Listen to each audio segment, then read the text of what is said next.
Hello there, you're watching World News program coming to you live from Algiers with me, Madam Zidane, to the headlines.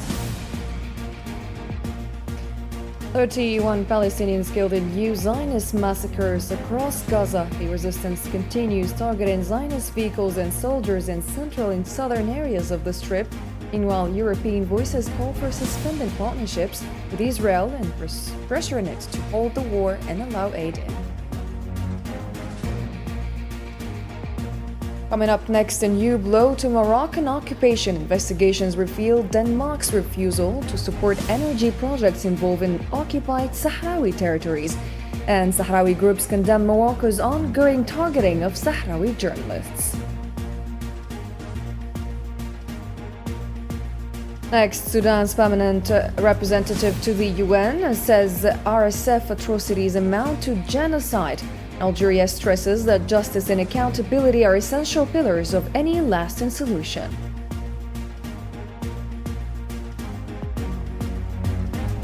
And Donald Trump says he will make a major statement on Russia next Monday. The Kremlin says it is closely monitoring. Meanwhile, U.S. envoy Keith Kellogg is set to begin an official visit to Ukraine early next week.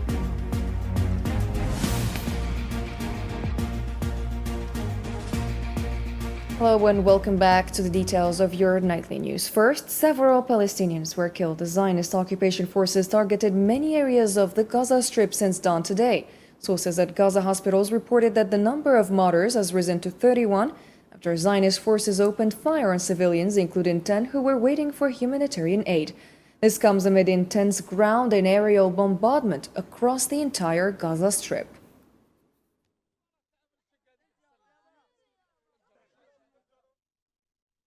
The Al-Qassam brigades released footage that show their fighters sniping a Zionist soldier atop Mount al-Surani, east of Al-Tufah neighborhood in Gaza City.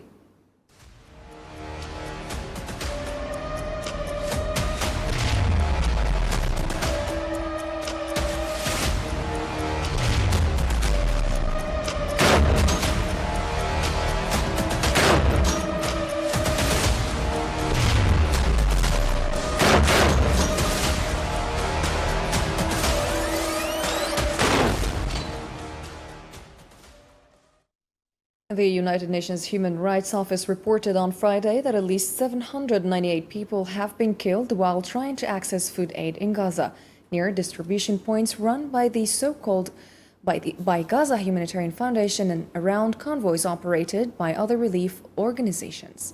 UN Human Rights Office spokesperson Ravina Shamadasani told reporters in Geneva that 650 of those fatalities occurred near sites operated by the Gaza Humanitarian Foundation, out of the total 798 killed while approaching aid convoys.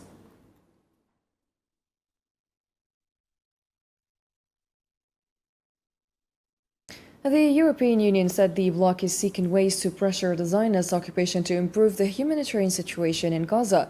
EU Foreign Policy Chief Kaja Kallas stated on Thursday that the European External Action Service presented options for political action against the occupation after signs that the Zionist entity violated its human rights obligations under agreements with the EU. She emphasized that the goal is to improve conditions on the ground in Gaza.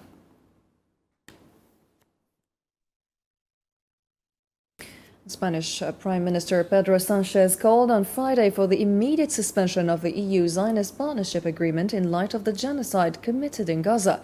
Speaking to the Spanish Parliament, Sánchez said the Zionist occupation's practices in Gaza will be remembered as one of the darkest chapters of the 21st century.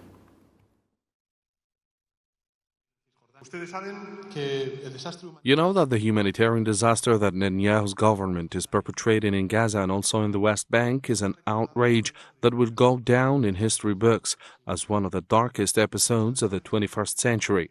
At this European Council meeting, I called for the immediate suspension of this agreement with Israel, because someone who tramples on its founding principles cannot be a partner of the European Union, nor can someone who uses hunger and war to annihilate a legitimate state. It's that simple. What Putin is accused of doing in Ukraine, Netanyahu should not be allowed to do in Palestine. Meanwhile, the European Union expressed deep regret over U.S. sanctions imposed on Francesca Albanese, who had criticized Washington's stance on the war in Gaza. European Commission spokesperson Anwar Al-Aouni said Friday that the EU deeply regrets its decision to sanction the UN rapporteur on human rights in occupied Palestinian territories. He reaffirmed the EU's commitment to supporting efforts aimed at independent investigations into human rights violations and breaches of international humanitarian law, including those that may amount to crimes against humanity. The Danish government has refused to support Green Go Energy, a renewable energy company, in its efforts to sign a contract with the Moroccan government for a project involving the occupied Sahrawi territories. According to documents obtained by the investigative outlet DanWatch, the company sought advice on its planned activities in Western Sahara but was denied assistance. In a 2023 letter to Copenhagen, the Danish ambassador to Morocco stated that he had made Denmark's and the EU stance on the Western Sahara conflict clear to Green Go Energy CEO. He confirmed that the embassy would not cooperate on potential investments in Western Sahara. However, he noted that if the investments were to take place north of the 27th parallel, means within the Morocco's internationally recognized borders, then an agreement could be signed within the framework of the Danish Trade Council.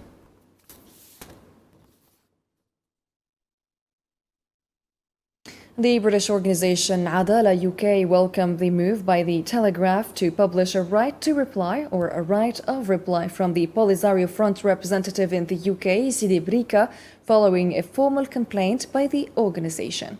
In a statement, Adala UK explained that the reply was issued in response to an article published by the Telegraph on July 1st, authored by Robert Clark, which wrongly described the Polisario Front as a terrorist organization. The organization described this characterization as a dangerous and unfair misrepresentation, contradicting the Front's internationally recognized legal and political status.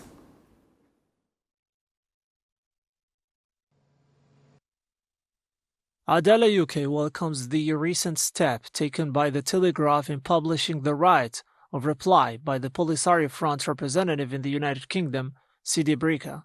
This followed the formal complaint submitted by the organization. The response was published in the context of an opinion piece dated 1 July 2025, authored by Robert Clark, in which the Polisario Front was inaccurately described as a terrorist organization, a serious and unjust characterization that contradicts the internationally recognized legal and political status of the movement. Adala UK further stated that such accusations are not only factually incorrect but also represent a serious distortion of the reality of the Sahrawi conflict. In our complaint, we stress that such claims are not only factually incorrect, but also represent a serious distortion of the reality of the conflict in Western Sahara. They undermine the legitimacy of a peaceful liberation movement recognized by both the United Nations and the African Union.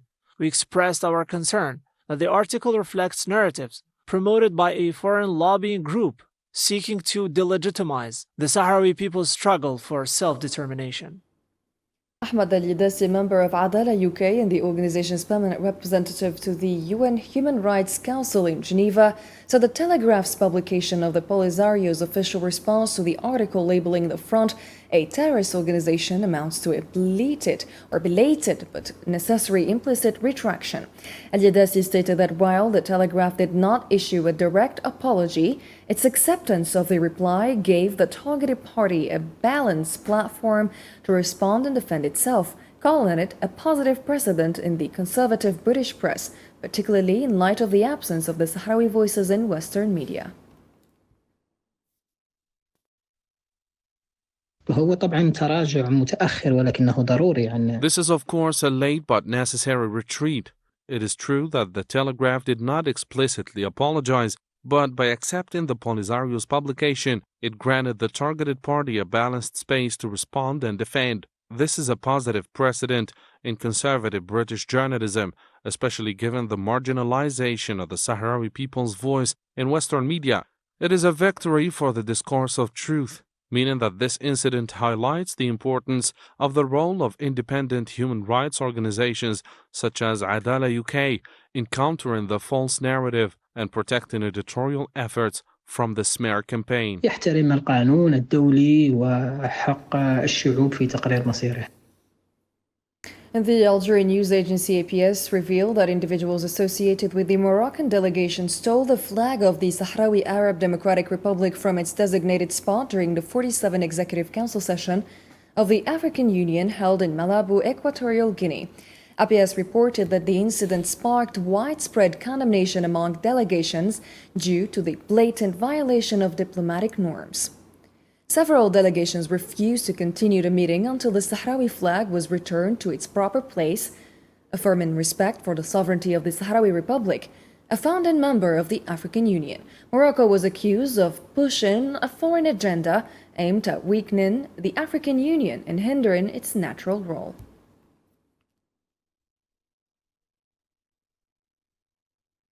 On Friday, Algerian Prime Minister Nadir Al-Arbawi, accompanied by Culture Minister Zohair Balalouy and Tourism Minister Houria Meddahi, visited several national pavilions at Expo 2025 in Osaka, Japan, as part of Algeria's National Day celebrations. According to the office, Al-Arbawi began with the Palestinian pavilion, followed by those of Tunisia and Oman, where he received detailed briefings on their exhibits. He also explored the Italian pavilion, which highlights Italy's cultural and historical heritage, and concluded his tour at the Qatari pavilion, where he was briefed on the country's cultural, economic, and urban development. Arbawi signed the Golden Book at each stop, affirming the strong bonds of brotherhood, friendship, and cooperation between Algeria and the represented nations.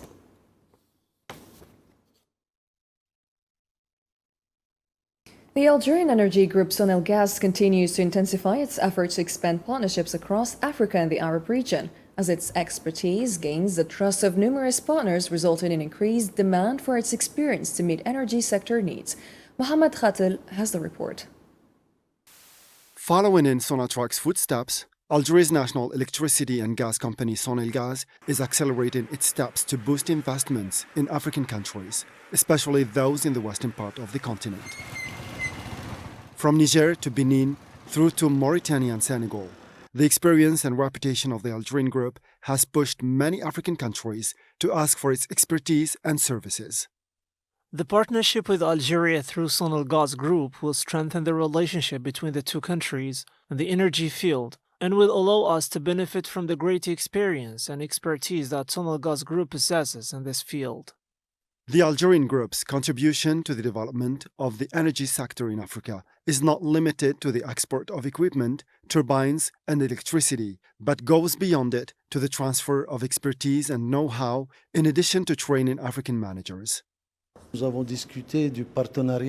We talked about partnership in the field of energy in line with the instructions of President Abdelmajid Tebboune to support our friends in Benin and all the 14 countries of the West African Group to develop the energy and gas infrastructure and develop skills by putting Sonelgaz Group training centers at the service of the employees of these countries in the field of electricity and gas to develop the energy sector in their countries, notably the transport and distribution of electricity, especially that over 600 million people there are without electricity. To meet the growing demand for its services, Sonelgaz developed a strategic plan through which it allocated about $5 billion in 2025 to increase electricity production capacity and export the surplus to Europe and Africa. The Algerian group's expansion into African markets, Syria, Iraq, and several other countries, and the signing of contracts for the export of turbines and equipment to such countries as the Netherlands allowed Sonelgaz to achieve record revenues of nearly $270 million, an increase of about 22% compared to 2023. Now, the International Criminal Court confirmed the existence of evidence of war crimes and crimes against humanity committed and still being committed in Darfur, Sudan. In a briefing before the UN Security Council, Deputy Prosecutor Nazhat Shamim Khan highlighted the deep suffering in Darfur, warning of a potential worsening of the situation, especially following attacks by the RSF and allied militias on Al-Fashir. as well as in the Zamzam and Abu Shouk displacement camps. She explained that these findings are based on documentary evidence, witness testimonies, and digital data collected and analyzed over the past period. We come together at a time when it can seem difficult to find appropriate words to describe the depth of suffering in Darfur. The humanitarian position has reached an intolerable state. Hospitals, humanitarian convoys, and other civilian objects are apparently being targeted. Famine is escalating, and humanitarian aid is not reaching those in dire need of it. People are being deprived of water and food. Rape and sexual violence are being weaponized. Abductions for ransom or to bolster the ranks of armed groups have become common practice. And yet, we should not be under any illusion. Things can still get worse. Our office has closely tracked reports in recent weeks of the current position in North Darfur, following attacks launched by the Rapid Support Forces and its affiliated groups on its capital, El Fasher, and the IDP camps of Zamzam and Abu Shouk. Sudan's permanent representative to the UN, Al-Harith Idris, said that investigations into the war crimes and recent violations committed by the RSF in Darfur amounts to acts of genocide. In remarks to the UN Security Council, Idris affirmed that Sudan is fully cooperating with the ICC's investigative teams and is facilitating their work without obstruction.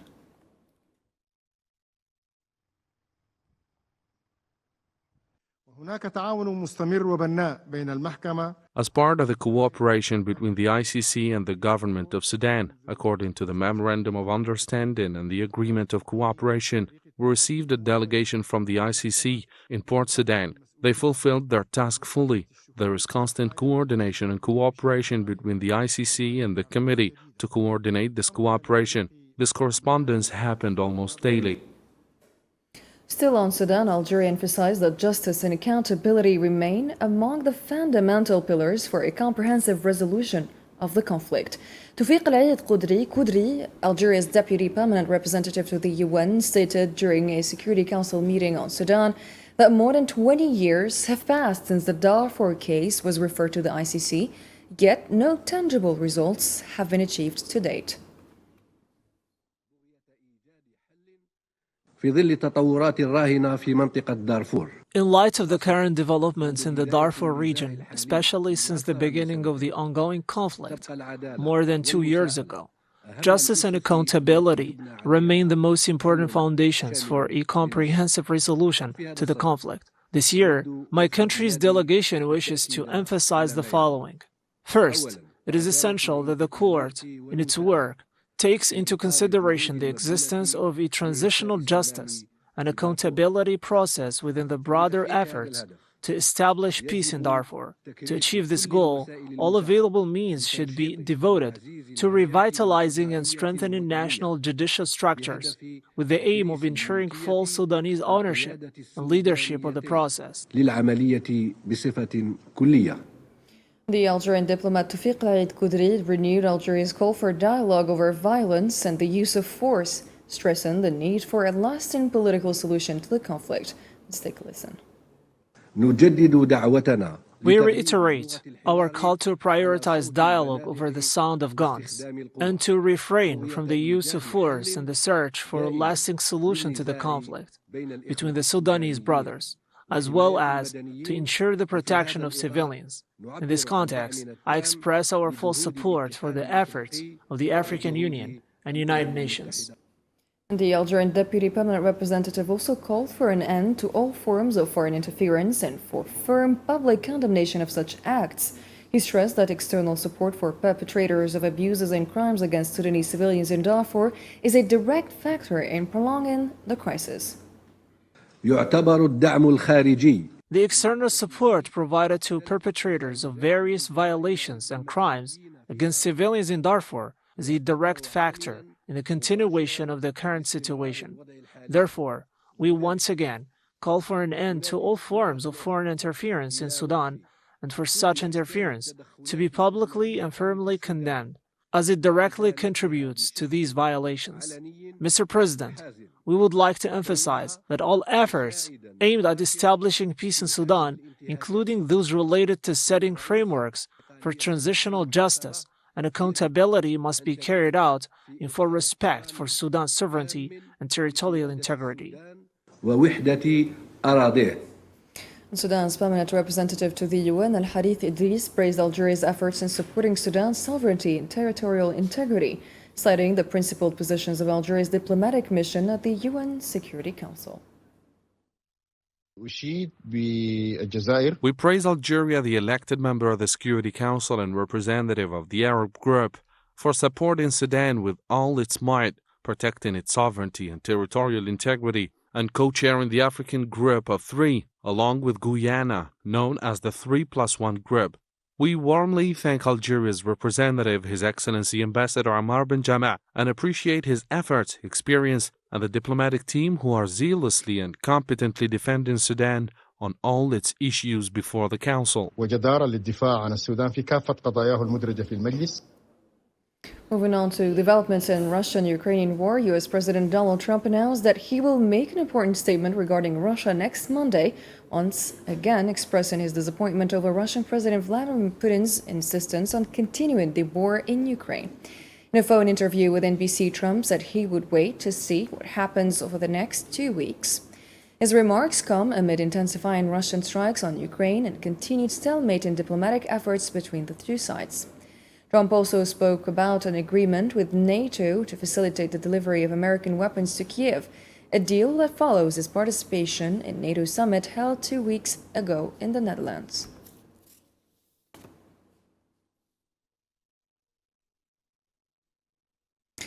Kremlin spokesperson Dmitry Peskov said on Friday that Russia is awaiting the important announcement that U.S. President Donald Trump said he would make on Monday.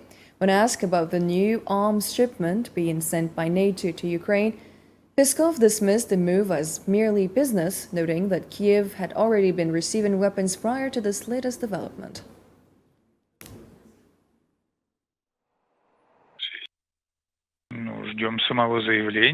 We're waiting for the statement itself so that we can understand what President Trump meant. We carefully monitor all the details in the comments of the U.S. leader. U.S. envoy Keith Kellogg will begin an official visit to Ukraine on Monday, according to Ukrainian Foreign Ministry spokesperson Ihori Tichy. The week-long visit, as reported by Ukrainian media, comes as President Donald Trump recently pledged new weapons shipment to Kiev and voiced disappointment over Russian President Vladimir Putin's continued insistence on pursuing the war.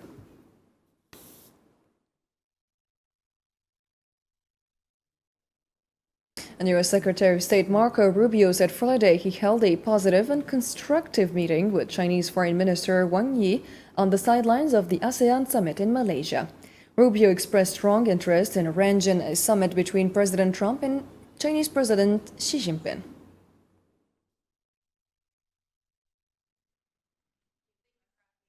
There's some areas of potential cooperation. I thought it was a very constructive, positive meeting and a lot of work to do.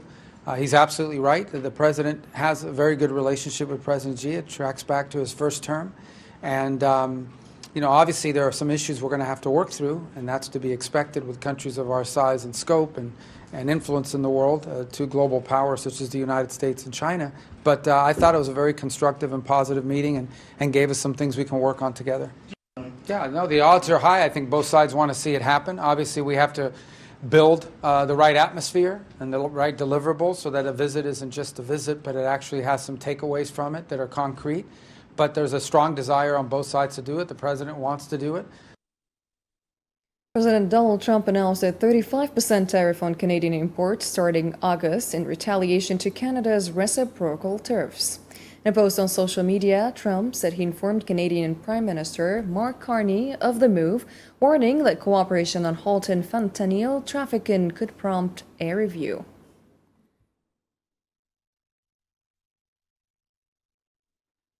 And Brazilian President Lula da Silva warned that Brazil will impose reciprocal tariffs on U.S. goods starting in August if Washington fails to lift the 50% tariffs on Brazilian products. In a press interview, Lula said this would accelerate BRICS countries' shift away from the US dollar in mutual trade.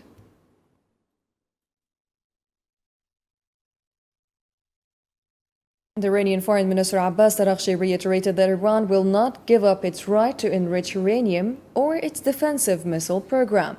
He stated that enrichment is within Iran's rights under the Nuclear Non-Proliferation Treaty, and that Iran raised its enrichment from 20 to 60% to prove that pressure and threats are ineffective.